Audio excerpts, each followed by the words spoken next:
Hi everyone, Bernard here. I hope you're all staying safe and well, and welcome to my film and TV channel. I hope you enjoy what I've got for you today, and please check out as you're watching this little links on screen as well for different things on my Facebook and Twitter, and of course my football channel as well. And please, all your comments are very welcome. Just let us know and push that subscribe button. Don't forget, please push the subscribe button. Make sure your notification is set to public as well if you want to know when these vlogs are coming out. Push that notification button as well. So anyway, right, we're going to have a look at 8 episodic mini-series. This one that's been on Netflix, brand new cherry flavour. Yeah, quite an unusual little series. This one, a horror drama. Limited series. Obviously I'm not sure there's going to be a series 2 of it, but we'll talk a little bit about that later on. This is created by Nick and Tosca and Lenore Zion, based on the novel of the same name by Todd Grimson. Yeah, I've not read the novel. If you've read the novel, does it stick to the novel? I'm not too sure. It stars Rosa Salazar as Lisa Nova, Catherine Keener as Burrow, Eric Lang as Lou Burke, and Jeff Ward as Roy Hardaway. The series premiered on Netflix on August the 13th, 2021. So all the comments and scores I'm going to do today are all based on August the 22nd, 2021 at about 11 AM UK time. So what's it about? Well, Lisa Nova, of course, who's played by Rosa Salazar, as I said, comes to LA, dead set and I directing her first movie. Yeah, she's made a sort of student's film, if you like, a film student film, and obviously someone's picked up on that.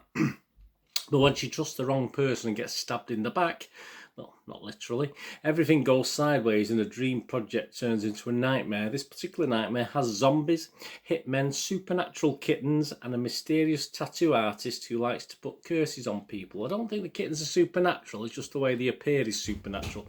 Elise's going to have to figure out some secrets from her own past in order to get out alive. There you go. Well, Rotten Tomatoes, 26 reviews on there.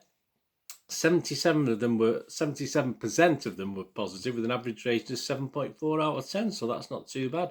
Dan Feinberg from The Hollywood Reporter, he was quite fresh on this series. He said, brand new cherry flavour may be the best showcase yet for Salazar and ability to carry a project that with a different lead would have collapsed under the weight of its self-conscious weirdness.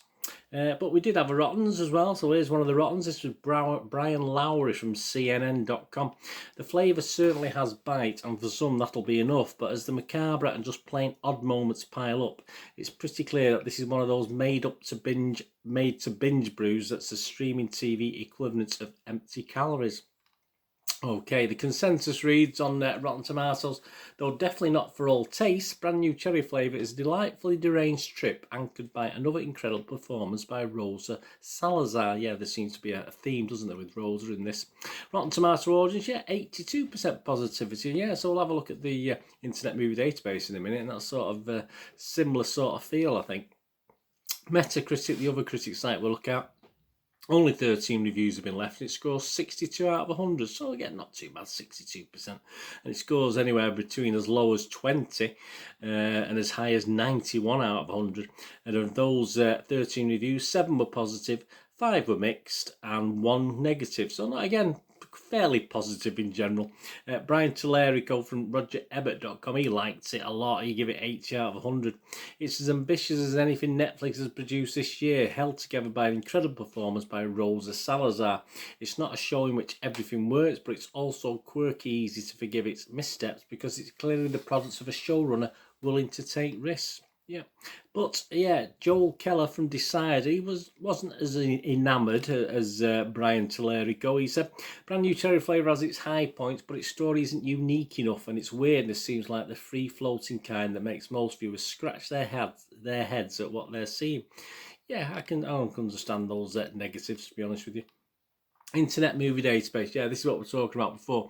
3,296 reviews and scores 7.3 out of 10. But if you look at the proportion that have scored it 6 or more, which is my sort of barometer of watchable, 2,826 have scored it 6 or more. So again, that's a positivity rating, if you like, of 86%. As I said, similar to Rotten Tomatoes, a little bit higher. The episodes themselves score anywhere between 6.9 out of 10 and 7.7 out of 10. So Again, a very watchable 8-episode series based on those critics and Internet Movie Database. So what are my little thoughts? Yeah, it is bizarre. It's totally bizarre.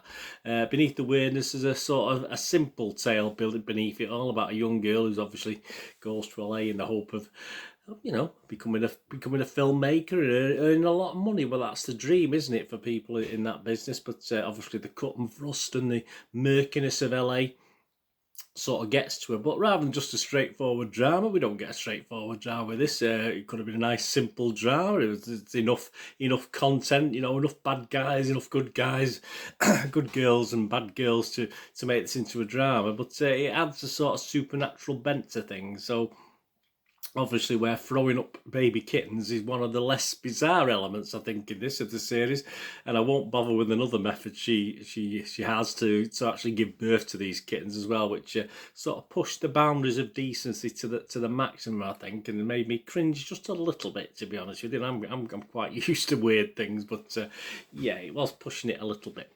It is I think it's daft, but as stated by many critics and some of the public, or most of the public who liked it.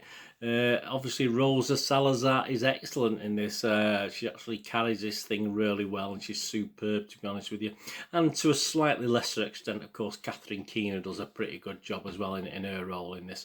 So, yeah, they sort of hold it together as each episode gets sort of weirder and weirder. But as I say, it's 8 episodes. There is enough in this to make it very watchable. So you've got to probably know what my score's going to be. But yeah, at the one series level, I must admit that there were times in the 8 episodes and towards the end of this series, it sort of struggled a little bit. And so there's only so many times you can see a kitten produced in various ways, and you know, but obviously there's other little bits and pieces. But I think for an additional series or another series of this, it'll need sort of beefing up a little bit. And it was a bit of a funny ending. It was a funny ending. It didn't exactly set it up for a second series, but yeah, which I don't mind. I don't mind if they don't telegraph a second series. That's fine by me. You can make a second series, third, fourth series out of anything. You can have, you know, you can have a successful ending to a thing without it being you know, necessarily that you're telegraphing certain little loose ends to sort out. But there you go. Yeah, it will need a little bit more than what we saw, but it was quirky. I liked it because it was quirky and odd and a bit sick at times, a bit weird and a bit, as I said, there is a little drama. And as I said, obviously Rosa Salazar is excellent in this, and she does hold it together. So I am going to give it a 6.5 out of 10, which is my little very watchable rating. As I say, I almost just give it a 6, but I thought, no, I did quite enjoy it. It wasn't too long, 8 episodes. They flew by, and I sort of binge watched them over a couple of afternoons. But as I said, it was sort of beginning just to get a bit repetitive and samey towards the end. But yeah, for a one-off series, it was interesting, if quirky. I mean, the nearest comparison, I mean, I remember watching series 1 of American Gods, and it sort of had that feel to it, that weird sort of feel to it. Totally different story and plot line and characterization, etc. But I sort of reminded of that when I was watching this. So if you like that sort of, and even American Gods, I thought started to struggle a little bit by, you know, as it progressed into series 2 and 3. I just thought series 1 was excellent, but then it started to struggle. I had the feeling with this one as well. It might exactly do the same. But there you go. Let me know what you think, and if you get to watch this or you've already watched it, because it's been on Netflix for a couple of weeks as I'm recording this. Anyway, thanks for watching. We're going to do the rest of the day. Have a great one. Look after yourselves, look after your friends, look after your families. More importantly, let's all look after each other. So we meet here again on the Film and TV channel, or perhaps have a flit across, have a look at my Citizen channel, my channel about my football team, my wonderful football team, Manchester City. Whatever it is, I only ever ask one thing of you. Please stay safe, everyone. Thanks for watching. Bye for now.